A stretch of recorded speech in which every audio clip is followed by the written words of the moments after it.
আল্লাহর নবী মায়ার নবী সেই দিন চোখের পানি ছেড়ে দিয়ে কাঁদে। মক্কাবাসী কেউ কোনো কথা বলল না। নিজের আপন চাচা ঠিক করার কোনো দরকার নাই, চিন্তিত হওয়ার কোনো দরকার নাই, পেরেশান হওয়ার কোনো দরকার নাই। ওই আবু লাহাব বলেছে আপনার হস্তদ্বয় ধ্বংস হওয়ার জন্য আমার আল্লাহ বলেন আমি সূরা লাহাব নাজিল করে জানিয়ে দিলাম আবু লাহাব সে তার হস্তদ্বয় ধ্বংস হবে এবং সে নিজেও ধ্বংস হবে এবং তার মাল সম্পদ সহায় সম্পত্তি তার সন্তানাদি বিবি বাচ্চা কোনো কাজে আসবে না। এই জন্য আবু লাহাবের জবাবে আমার আল্লাহ সূরা লাহাব ওই মুহূর্তে নাজিল করলেন।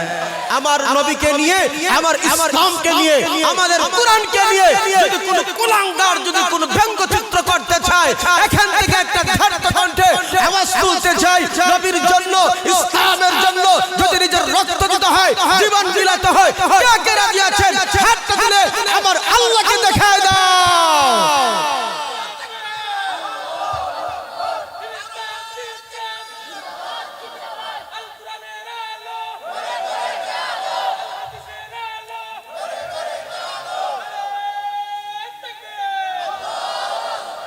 কি হবে শেষ নবীজির উম্মতে বলে দাবি করে যদি ওই কাদিয়ানীরা নবীর চেয়ার দখল করে। কি হবে শেষ নবীজির উম্মতে বলে দাবি করে যদি ওই দেওয়ানবাগী নবীর চেয়ার দখল করে। নবীজির জন্য যদি রক্তের বহে নদী, নবীজির জন্য যদি রক্তের বহে নদী, তবুও হটব না এই দাবি থেকে। কথা বলে ঠিক কি না? কি হবে বেঁচে থেকে অযথা বিদ্যা শিখে যদি না করতে পারি শোষণ বিহীন সমাজটাকে? কি হবে বেঁচে থেকে? মুহাম্মাদান আবদুহু ওয়া রাসূলুহু আল্লাযী أرسل إلى الناس كافة بشيرا ونذيرا وداعيا إلى الله بإذنه وسراجا منيرا. أما بعد فأعوذ بالله من الشيطان الرجيم. بسم الله الرحمن الرحيم. اقرأ باسم ربك الذي خلق خلق الإنسان من علق اقرأ وربك الأكرم الذي علم بالقلم علم الإنسان ما لم يعلم. وقال رسول الله صلى الله عليه وسلم خيركم من تعلم القرآن وعلمه. بارك الله لنا ولكم في القرآن العظيم ونفعنا وإياكم بالآيات والذكر الحكيم. وقال الله تعالى إن الله وملائكته يصلون على النبي يا أيها الذين آمنوا صلوا عليه وسلموا تسليما. صلى الله على سيدنا ومولانا محمد وعلى آله وأصحابه وسلم بلغ العلا بكماله كشف الدجى بجماله حسنت جميع خصاله صلوا عليه وآله لا إله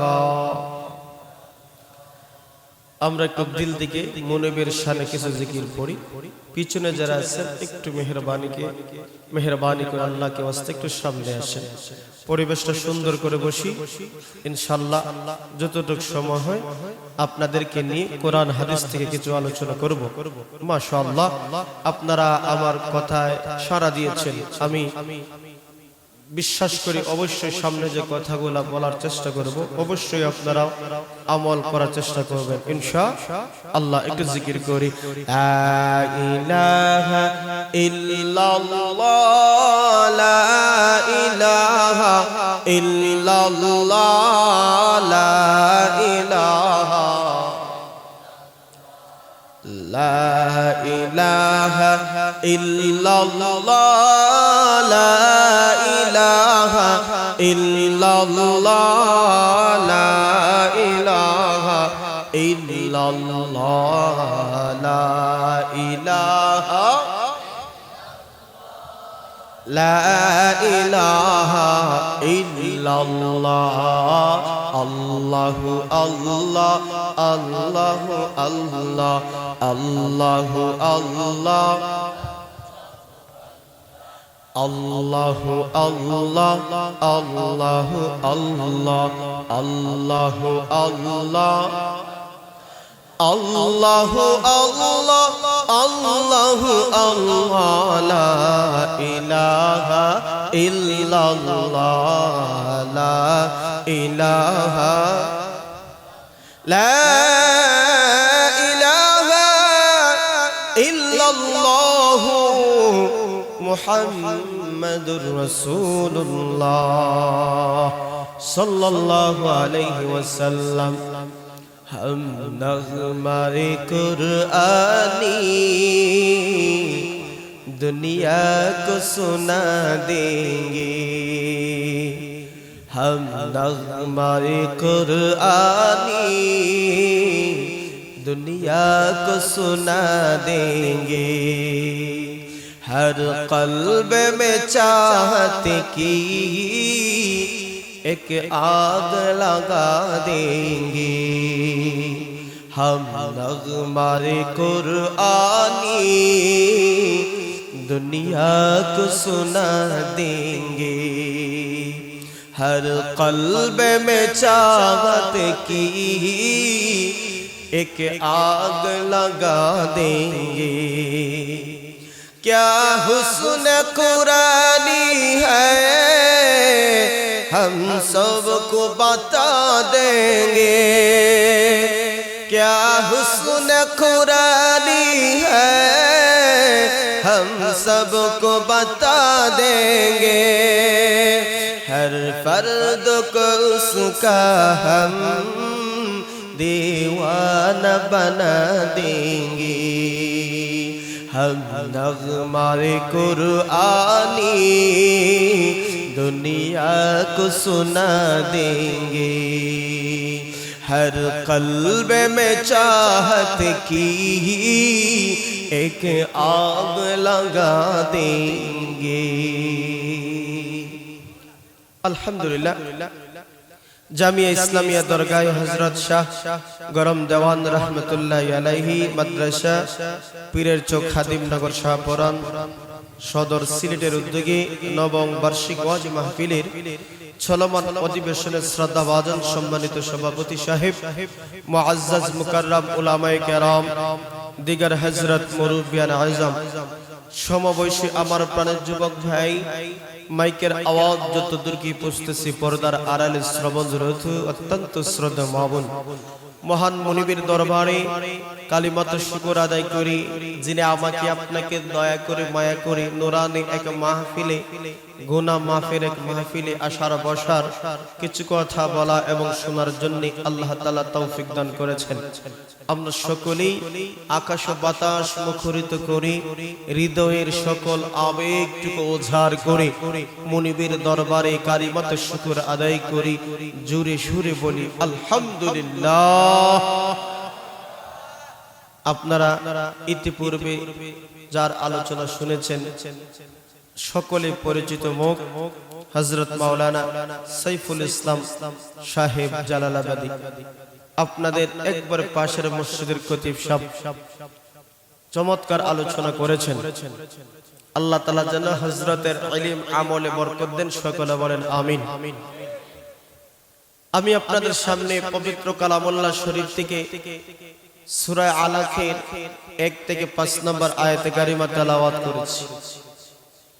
যদি মহান রব্বুল আলামিন আমাকে আপনাকে তৌফিক দান করেন, আলোচ্য আয়াতগুলোকে সামনে নিয়ে কিছু আলোচনা করার চেষ্টা করব।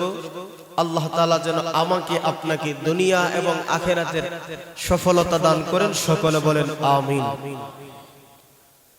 মানুষকে আল্লাহ পাক রব্বুল আলামিন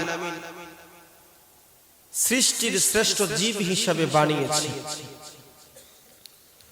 মানুষকে আল্লাহ তাআলা অসংখ্য অগণিত সৃষ্টিজীবের মধ্যে সেরা জীব হিসাবে ঘোষণা করেছে। আর এই মানুষ কেন দামি হইল, তার কারণ কি?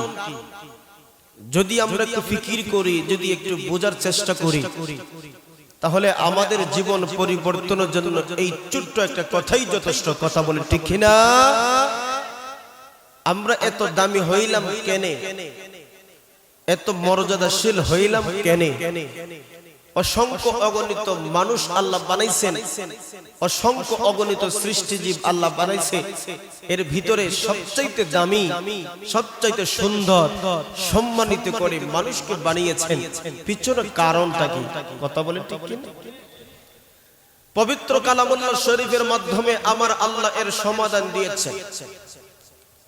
আল্লাহ পাক রব্বুল আলামিনের বাণী কোরআনে মাজিদ মানুষকে দিয়েছেন, এই মানুষ তা গ্রহণ করেছে। অথচ মানুষ ছিল দুর্বল, মানুষ ছিল একবারে কমজোর। সেই আল্লাহর আমানত কোরআন গ্রহণ করার কারণে আমার আল্লাহ মানুষদের ইজ্জত এবং সম্মান বাড়িয়ে দিয়েছে। তাইলে বোঝা গেল, যার জীবনে আল্লাহ থাকবে, রাসূল থাকবে, কোরআন থাকবে, ইসলাম থাকবে, এই জীবনটাই আল্লাহর কাছে দামি। নতুবা মানুষ চেহারার দিক দিয়ে, পোশাকের দিক দিয়ে, আকৃতির দিক দিয়ে মানুষের মতন মানুষ আছে, সব মানুষ কিন্তু গুণগত দিকে, কোয়ালিটির দিকে আমার আল্লাহর কাছে মানুষ নয়। কথা বলে তো কোরআন দিয়ে আল্লাহ তাআলা মানুষকে সম্মানিত করেছেন, কোরআন দিয়ে মানুষকে মর্যাদার আসনে অলংকিত করেছেন। তাইলে বোঝা গেল, যার জীবন কোরআন আছে এই জীবনটাই দামি, আর যার জীবন কোরআন নাই, ব্যক্তিগত জীবন, পারিবারিক জীবন, সামাজিক জীবনে যার কোরআন থাকবে না, এই জীবনের কোনো মূল্য নাই। কথা বলে ঠিক নেই। এই জন্য আল্লাহর নবী, মায়ার নবী 40 বছর বয়সে যখন পদার্পণ করলেন, 40 বছরের পূর্বে মানুষের সম্মান ছিল না, মানুষের ইজ্জত ছিল না, মানুষের মধ্যে মায়া ছিল না, দয়া ছিল না। যেই যুগকে আইয়ামে জাহেলিয়াতের যুগ পর্যন্ত বলা হয়েছে। কথা বলেন ঠিক নেই? সেই আইয়ামে জাহেলিয়াতের যুগকে সোনার যুগে রূপান্তরিত হয়েছে কিসের কারণে? আমার আল্লাহর কোরআনে মাজিদ দিয়ে। কথা বলেন ঠিক নেই? 40 বছর পূর্বে আমার নবীকে মক্কার লোকেরা আল আমিন পর্যন্ত উপাধি দিয়েছে। নবীজি শিশু থেকে নিয়ে 40 বছর পর্যন্ত, নবুয়ত প্রাপ্তির পূর্ব পর্যন্ত এক বাক্যে তারা নবীজিকে সার্টিফিকেট দিয়েছিল আল আমিন। কথা বলেন ঠিক নেই? যেই নবীজি 63 বছর জিন্দেগির ভিতরে একটা মিথ্যা কথা বলেন নাই, কাউকে ধোঁকা দেয় নাই, কষ্ট দেয় নাই। কথা বলেন ঠিক কিনা? কষ্টি পাথর দিয়ে তারা নবীজিকে যাচাই বাছাই করেছে। যাই হোক, যেই কথাটা বলেছিলাম, কোরআন দিয়ে মানুষকে সম্মানিত করা হয়েছে, কোরআন দিয়ে মানুষকে মর্যাদা বাড়ানো হয়েছে। সেই কোরআন আমাদের মাঝে কেমনে আসবে? আল্লাহ নবী সাল্লাল্লাহু আলাইহি ওয়াসাল্লাম যখন 40 বছর পদার্পণ করলেন, 40 বছর প্রাপ্ত যখন বয়স হইল, আল্লাহ পাক রব্বুল আলামিন নবীকে যখন নবুয়ত প্রাপ্ত বানাইলেন, তখন ওহী মাঝে মাঝে আসতো স্বপ্ন যুগে। সুবহানাল্লাহ। স্বপ্নে কিন্তু আমরা অনেক কিছু দেখি। স্বপ্নে কিন্তু আমরা অনেক কিছু দেখি। স্বপ্ন যুগে দেখে বেটা ইউরোপ গেছে, কথা বলে ঠিক নেই। ঘুম থেকে উঠা থেকে বাংলাদেশ বাঙ্গা চকির মাঝে ঘুমিয়ে আছে, কথা বলে ঠিক নেই। স্বপ্নে অনেক কিছু আমরা দেখি, স্বপ্ন কিন্তু বাস্তবে হয়, কিন্তু নবীদের স্বপ্ন সত্য, নবীদের স্বপ্ন ওহী। তো আল্লাহর নবীর স্বপ্নে যা দেখতেন, ওহীর সূচনা সেই সময় থেকে সবকিছু আমার আপনার নবীর স্বপ্নে যা দেখতেন সব বাস্তবে হইতো। তো নবীজি নবুয়ত প্রাপ্তির পূর্বেও হেরা গুহা নির্জন একটা জায়গা ছিল, এই জায়গাতে বসে নবীজি ধ্যান করতেন, যেই জায়গাতে বলা হয়েছে হযরত ইব্রাহিম আলাইহিস সালাতু ওয়াস সালাম পর্যন্ত ওই জায়গাতে ধ্যানমগ্ন থাকতেন। সুবহানাল্লাহ। আল্লাহর পয়গম্বর হেরা গুহায় খাদ্য সবকিছু নিয়ে ওই জায়গাতে নির্দিষ্ট সময় পর্যন্ত নিয়ে যাইতেন। নবীজি হেরা গুহায় বসে বসে ধ্যান করতেন, মগ্ন হতেন, আল্লাহর দিকে তাওয়াজ্জুহ দিতেন। আল্লাহর নবী মায়ের নবী খাদ্য সামগ্রী সবগুলা যখন শেষ হইত, দয়ার নবী মায়ার নবী আবার সময় নিয়ে বাসা থেকে খাদ্য সামগ্রী নিয়ে আবার ওই হেরা গুহায় চলে যাইতেন।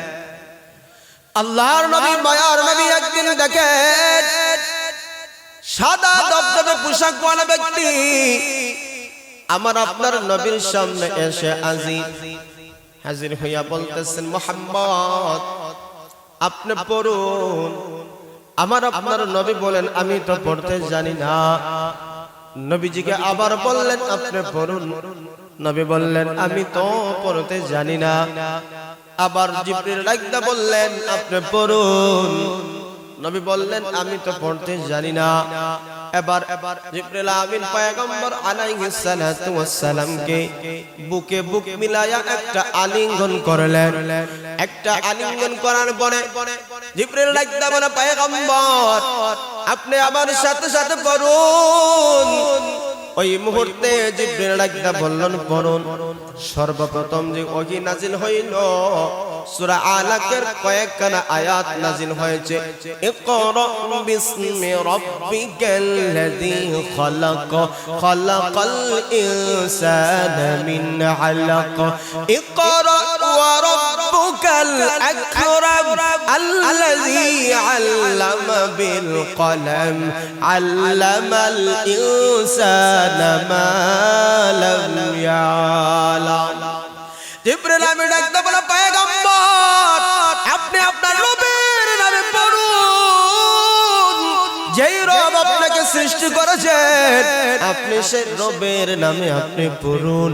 জিবরিল আমিন কথা বলতে না বলতে আমার নবী রিপিট করলেন। নবীজির সাথে সাথে যখন পড়া শুরু করে দিলেন, আল্লাহর নবী মায়ের নবী এই আয়াতগুলো পড়লেন। আয়াতগুলো পড়ে কিন্তু শেষ নয়, আল্লাহর নবীকে জিবরিল আমিন যে একটু আলিঙ্গন করেছিলেন, একটু আলিঙ্গন করতে যাইয়া আল্লাহর নবী মায়ার নবীর শরীরটা কাঁপতে শুরু হয়ে গেছে।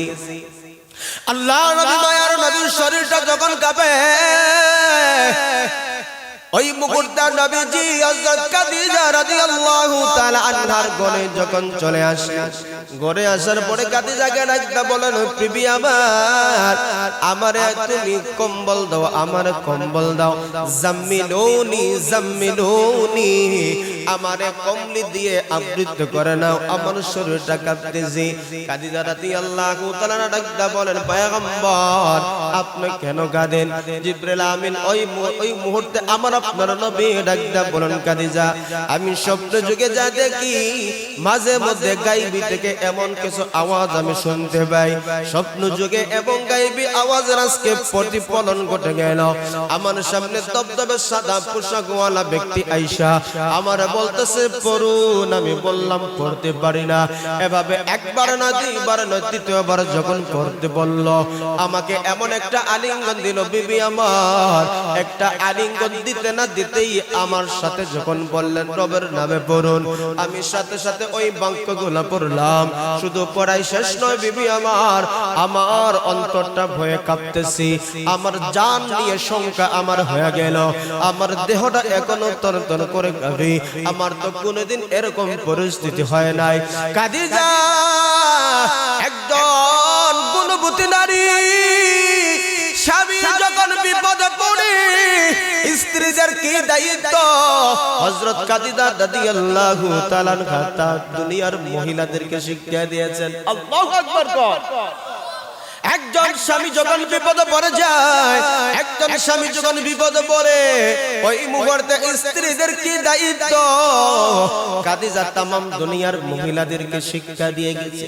খাদিজা ডাকতে বলল, স্বামী আমার, আপনি টেনশন নেওয়ার কোনো কারণ নেই, আপনি চিন্তিত হওয়ার কোনো কারণ নেই, কারণ আপনার ভিতরে আমার আল্লাহ এমন কিছু গুণ রেখেছেন, আমার আল্লাহ এমন কিছু বৈশিষ্ট্য আল্লাহ তাআলা আমাকে আপনাকে দান করেছেন। এরকম বৈশিষ্ট্য গুণওয়ালা মানুষকে আমার আল্লাহ দুনিয়াতে বেইজ্জতি করবে না। খাদিজা রাদিয়াল্লাহু বলল, বুখারী শরীফের বর্ণনা, ইয়া রাসূলুল্লাহ, ইয়া হাবিবাল্লাহ, আপনি ইতিমের সহযোগিতা করেন, আপনি পথিকদের সাহায্য করেন, যাদের হক নষ্ট হয়ে যায় আপনি তাদের হকগুলো পূর্ণ করেন। এভাবে সুন্দর সুন্দর কিছু কোয়ালিটি আপনার ভিতরে আছে। আমার আল্লাহ আপনারা কোনোদিন বেইজ্জতি করবেন না। তবে আপনি টেনশন করবেন না, আমার একজন চাচাতো ভাই আছে, আমার একজন চাচাতো ভাই, সে আহলে ইলম, অন্যান্য আসমানি কিতাবের জ্ঞান রাখি, আরবি ভাষাও বুঝি, চলুন আমি আপনাকে তার কাছে নিয়ে যাই। এবার জগতের নারীরা ভালো করে বুঝো, স্বামী যদি বিপদে পড়ে স্ত্রী অবশ্যই তার পাশে দাঁড়াবে। কথা বলেন ঠিক নি? কিন্তু আজকে আমরা দেখি স্বামী যদি বিপদে পড়ে যায় এমন কিছু স্ত্রী আছে তার পাশে দাঁড়াইব দূরের কথা। আগে স্বামী ছিল কোটি কোটি টাকার মালিক, ব্যবসার মধ্যে লস হয়ে গেছে, এবার আগের মতন হাত গরম নয়, পকেট গরম নয়। আমাদের সমাজে এমন মা বোন দেখা যায় স্বামী বাদ দিয়ে আরেকজনের সাথে চলে যায়। কথা কোন ঠিক নি? এরকম আসেনি? কিন্তু খাদিজা तमाम দুনিয়ার মানুষদেরকে, तमाम দুনিয়ার নারীদেরকে শিক্ষা দিল, না না না, স্বামী যদি বিপদে পড়ে স্ত্রীর দায়িত্ব হলো স্বামীর পাশে দাঁড়ানো। এবার খাদিজা ওয়ারাকা ইবনে নাওফলের কাছে নিয়ে গেল, ইয়া বলতেছে, চাচাতো ভাই, আমার প্রাণের স্বামী মুহাম্মদ স্বপ্নে কি যেন দেখি, গায়বী থেকে কি যেন আওয়াজ শুনতে পায়। আজকে তো সরাসরি এমন একটা জিনিস দেখলো, এই জিনিস দেখার সাথে সাথে মুহাম্মদ ভয় পেয়ে গেছি। এবার আল্লাহর নবী মায়ার নবীকে বলল, ওয়ারাকা ইবনে নাওফল ডাকতে বলল, মুহাম্মদ তুমি কি দেখেছো আমারে বলো। আমার আপনার নবী সবগুলো যখন বর্ণনা করলেন, ওয়ারাকা ইবনে নাওফল মুস্কে মুস্কে হাসি। ওয়ারাকা ইবনে নাওফল ডাকতে বলল, মুহাম্মদ ভয় পাওয়ার কোনো কারণ নাই। যেমন পয়গম্বর মুসার উপর আমার আল্লাহ ওহী নাজিল করে, যার মাধ্যমে আমার আল্লাহ পাঠাইছেন, তিনিও তার ওহী দিয়ে তোমার কাছে পাঠাইছেন। ও মুহাম্মদ, আজ থেকে তুমি নবী প্রাপ্ত হয়ে গেলা, আজকে তুমি নবী। আল্লাহর নবী মায়ার নবী রাহমাতুল লিল আলামিনকে সান্তনা যখন দিলেন, সান্তনা দেওয়ার পাশাপাশি বললেন, হে মুহাম্মদ ভালো করে শুনো, ভালো করে তুমি বুঝো, এই ওহী যাদের উপর নাজিল হয় তারা নবুয়ত প্রাপ্ত হয়, তারা তো নবী হয়ে যায়। আল্লাহর বিধানগুলো সমাজের মধ্যে প্রকাশ করার জন্য নির্দেশপ্রাপ্ত হয়ে যায়। কিন্তু সকল নবী যখন দ্বীনের দাওয়াত তাদের কওমের কাছে দিয়েছেন, তাদেরকে সবাই ঘর বাড়ি দেশ ছাড়া করেছে। ঠিক তদ্রূপভাবে তুমি যখন দ্বীনের দাওয়াত তোমার কওমের কাছে দিবা, তারাও তোমার শত্রু হয়ে যাবে, তারাও তোমাকে ঘর বাড়ি ভিটা বাড়ি ছাড়ার জন্য তোমার উপর চড়াও হবে। হে মুহাম্মদ, যদি আমি হায়াত পাইতাম তাহলে তোমার সাথে তোমার মহব্বতে তোমার হইয়া তাদের সাথে আমি লড়াই করতাম। আল্লাহু আকবার বলেন। এই জন্য আল্লাহ নবী মায়ের নবী যখন নবুয়ত প্রাপ্ত হয়ে গেলেন, আল্লাহ নবীর নবুয়ত প্রাপ্ত হওয়ার পর কুরআন যখন নাজিল হয়, ওহী যখন নাজিল হয়, এই মুহূর্তে কিছুদিনের জন্য ওহী বন্ধ হয়ে গেল। আল্লাহর নবী মায়ার নবী নিজের আপনজন ছিল যারা, মায়ার মানুষ ছিল যারা, তাদের কাছে দ্বীনের দাওয়াত দেওয়া শুরু করলেন। সর্বপ্রথম দ্বীনের দাওয়াত দিলেন হযরত খাদিজা রাদিয়াল্লাহু তাআলা আনহাকে। বিবি আমার আল্লাহ যেহেতু আমার নবী করে পাঠাইয়া দিয়েছেন, তুমি কি আমার উপর ঈমান আনবা? বিবি কোনো প্রশ্নের কোনো উত্তর দেওয়ার কোনো সুযোগ না মনে করে বললেন, ওগো পয়গম্বর, আপনি কি প্রশ্ন করেন? আমার আল্লাহ আপনাকে নবী করে পাঠাইছেন, সর্বপ্রথম যেহেতু আমার দ্বীনের দাওয়াত দিলেন, আমি সাথে সাথে কালিমা পড়ে মুসলমান হয়ে গেলাম। হযরত আবু বকর ছিল নবীজির একবার কাছের মানুষ। আবু বকর ছিলেন আমার নবীর বন্ধু। আবু বকরকে চুপি চুপি বললেন, আবু বকর, তুমি কি আমার উপর ঈমান আনবা কি? আমার আল্লাহ আমার উপর ওহী নাযিল করেছেন, আমাকে নবী হিসাবে জিম্মাদারি দিয়েছেন, তুমি কি আমার উপর ঈমান আনবা? আবু বকরকে বলতে দেরি হয়েছে। আবু বকর বললেন, ইয়া রাসূলুল্লাহ, ইয়া হাবিবাল্লাহ, এই মুহূর্তে কালিমা পড়ে আমি মুসলমান হয়ে যেতে চাই। নবীজি যখন আবু বকরকে ইসলাম দাওয়াত দিনে মুসলমান হয়ে গেল, যুবকদের মধ্যে আলীকে ডাকতে বললেন। একদিকে আলী হইলেন নবীজির চাচাতো ভাই। আলীকে ডাকতে বললেন, আলী, আমার আল্লাহ আমাকে নবী হিসেবে পাঠাইছে, আমার উপর ওহী পর্যন্ত অবতীর্ণ হয়েছে, ও আলী, তুমি কি আমাকে নবী হিসেবে গ্রহণ করবা? আলী ডাকতে বলল, ইয়া রাসূলুল্লাহ, ইয়া হাবিবাল্লাহ, কি বলেন? অবশ্যই অবশ্যই আপনাকে নবী মানলাম, আল্লাহর উপর ঈমান আনলাম। যায়েদ ইবনে হারেসা নবীজির পালক পুত্র ছিল, তার উপর যখন নবীজি দ্বীনের দাওয়াত দিলেন, সেও ঈমান এনে মুসলমান হয়ে যায়। এভাবে ধীরে ধীরে গোপনে গোপনে আল্লাহ নবী মায়ার নবী দ্বীনের দাওয়াত যখন শুরু করে দিলেন, এবার আমার আল্লাহ ডাকতে বললেন, পয়গম্বর, আপনার উপর আমি ব্যক্তিগত কিছু ওহী দিয়েছি, আপনি এবার পারফেক্ট হয়ে গেছেন, আর গোপনে গোপনে আপনি দ্বীনের দাওয়াত নয়, এবার প্রকাশ্যেই আপনি কালিমার ঘোষণা দাও। প্রকাশ্যে কি দাও? কালিমার ঘোষণা দাও। নবীজি যখন প্রকাশ্যে দাওয়াত প্রাপ্ত দেওয়ার ঘোষণা দেওয়ার জন্য জিম্মাদারি পাইলেন, সেই সময় মক্কার সাফা মারওয়া বড় দুইটা পাহাড়, বড় বড় পাহাড়ের উপর নবীজি দাঁড়ায়া গেছে। দাঁড়ায়া ইয়া সাবাহা, ইয়া সাবাহা, ইয়া সাবাহা বলে নবীজি ডাকা শুরু করছেন। আরবরা ইয়া সাবাহা শব্দ যখন শুনতো তখন বুঝতে পারতো কোন মানুষ বিপদে পড়ছে। আমরা যখন বিপদে পড়ি, মুসিবতে পড়ি, তখন আমরা অনেক মানুষকে বিপদ পইরা মুসিবতে পইরা কিছু মানুষকে আমরা ডাকি, শব্দ বলি, বাঁচাও বাঁচাও। কথা কোন ঠিক নেই? বিপদে বললে মুসিবতে কি কই? আমরা বাঁচাও বাঁচাও বলি না? বাঁচাও বললেই আশপাশের মানুষের কানে যদি যায়, সাথে সাথে মানুষ চলে আসে, বলে দেখি কে বিপদে পড়ছে। কথা বল ঠিক কিনা? তো আল্লাহ নবী মায়ের নবী যখন এই শব্দ দিলেন, শব্দ বলতে যাইয়া যার কানে যেই শব্দ বসে, সুজা দৌড়াইয়া পাহাড়ের নিচে দাঁড়াই গেছে। পাহাড়ের নিচে যখন দাঁড়াইলে আয়াত দেখা যায় মুহাম্মদ উপরে। সকল মানুষ কয় মুহাম্মদ, কেউ বলে বাতিজা, কেউ বলে বাগনা, কেউ চাচা, এইভাবে সম্বোধন করে বলল, ওইখানে কেন বাবা?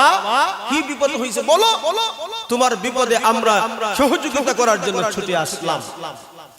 আল্লাহর নবী মায়ার নবী বলেন, হ্যাঁ কুরাইশের দল, মক্কাবাসী শুনো, আজকে আমি যেই কথাটা তোমাদেরকে বলবো তোমরা বিশ্বাস করবানি।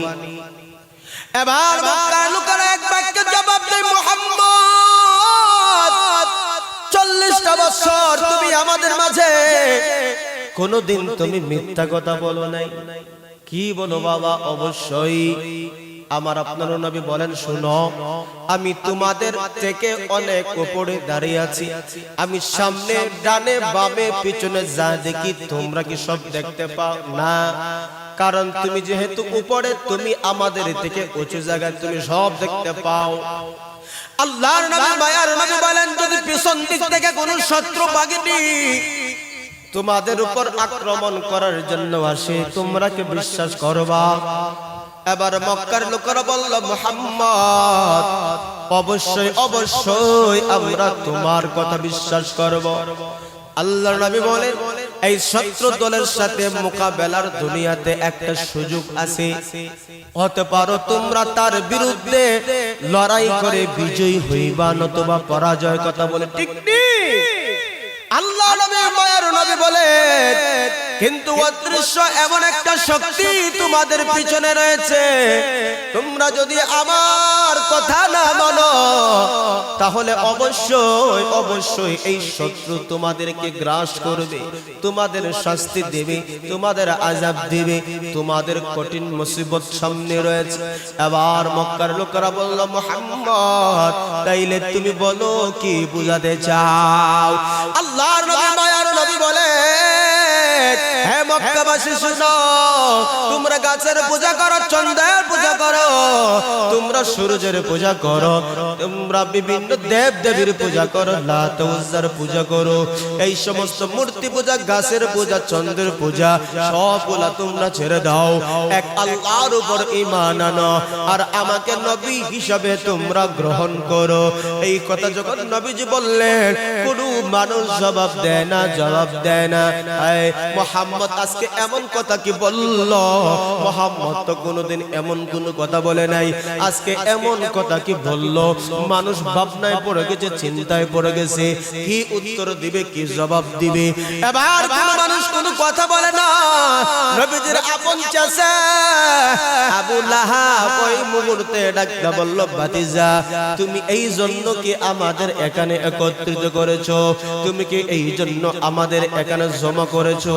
আলী হাজা জামাতানা ইয়া মুহাম্মদ তাব্বান লাক, তোমার হাত দয় ধ্বংস হোক, এই জন্য কি এখানে জমা করেছো? শুধু তাই না, কিতাবের মধ্যে পাওয়া যায় আমার নবীর উপরে ঢিল পর্যন্ত মেরেছে। আল্লাহর নবী মায়ার নবী সেই দিন চোখের পানি ছেড়ে দিয়া কাঁদে। মক্কাবাসী কেউ কোনো কথা বলল না।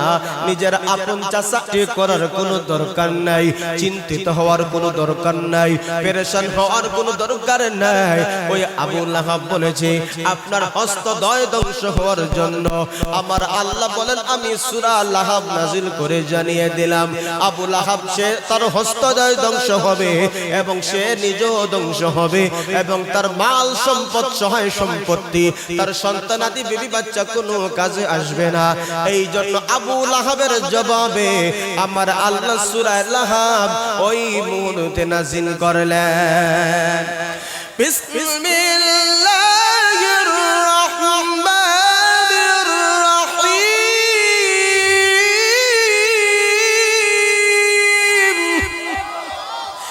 তাব্বাত ইয়াদা আবি লাহাব ওয়া তাব, মা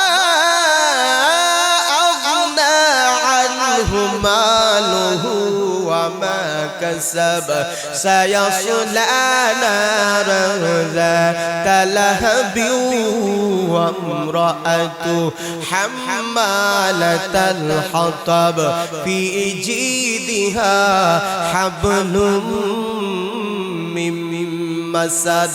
আল্লাহু আকবার বলেন। আল্লাহ পাক রব্বুল আলামিন ডাকতে বললেন, পয়গম্বর, আবু লাহাব বলে যে আপনার হস্তদ্বয় ধ্বংস হোক, ধ্বংস হোক। আমার আল্লাহ বলেন, তাব্বাত ইয়াদা আবি লাহাবি ওয়া তাব, আল্লাহ বলেন ধ্বংস হোক আবু লাহাবের হস্তদ্বয়, ওয়া তাব্বা, এবং সে নিজেও, মা আগনা আনহু মালুহু ওয়া মা কাসাব, তার সহায় সম্পত্তি, মাল এবং সন্তান সন্ততি তার কোনো কাজে আসবে না। কথা বলেন ঠিক ঠিক?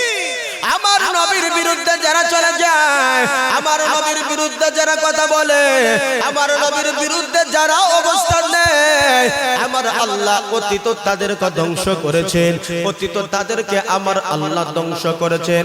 আজকে যারা আমার আল্লাহকে নিয়ে কটূক্তি করে, আমার রাসূলকে নিয়ে কটূক্তি করে, তোমরা শিক্ষা গ্রহণ করো।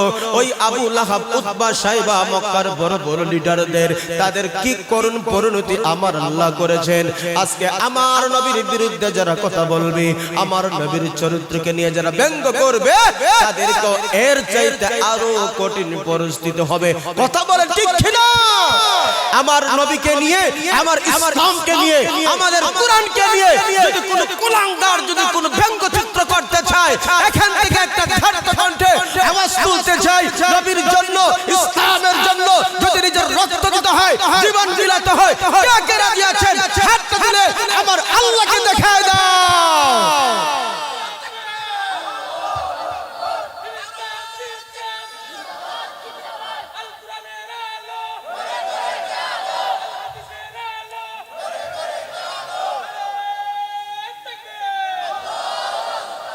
কি হবে শেষ নবীজির উম্মতে বলে দাবি করে, যদি ওই কাদিয়ানীরা নবীর চেয়ার দখল করে। কি হবে শেষ নবীজির উম্মতে বলে দাবি করে, যদি ওই দেওয়ানে বাগি নবীর চেয়ার দখল করে। নবীজির জন্য যদি রক্তের বহে নদী, নবীজির জন্য যদি রক্তের বহে নদী, তবুও হটব না এই দাবি থেকে।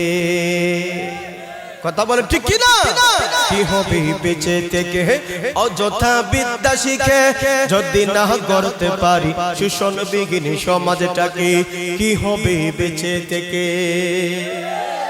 কি হবে ছাত্র সেজে চুমুকে সনদ কানা, যদি হয় বিদ্যালয়টা সন্ত্রাসীদের আড্ডাখানা? কি হবে ছাত্র সেজে চুমুকে সনদ কানা, যদি হয় বিদ্যালয়টা পতিতাদের আড্ডাখানা? এর চেয়ে মরাই ভালো, দেশ ছেড়ে যাওয়াই ভালো, এর চেয়ে মরাই ভালো, দেশ ছেড়ে যাওয়াই ভালো। কি হবে বিবেকটাকে ধোঁকা দিয়ে? কি হবে বেঁচে থেকে অযথা বিদ্যা শিখে, যদি না করতে পারো শোষণ বিঘিনী সমাজটাকে? কি হবে আলেম হয়ে ইমাম সেজে সমাজেতে, পারো যদি সত্য কথা উচ্চ স্বরে না বলিতে? কি হবে আলেম হয়ে ইমাম সেজে সমাজেতে, পারো যদি সত্য কথা উচ্চ স্বরে না বলিতে? চাকরি ভয় করো যদি ছেড়ে দাও ওই না গদি, চাকরি ভয় করো যদি ছেড়ে দাও ওই না গদি। কি হবে আল্লাহকে ধোঁকা দিয়ে? কি হবে বেঁচে থেকে অযথা বিদ্যা শিখে, যদি না করতে পারো শোষণ বিঘিনী সমাজটাকে?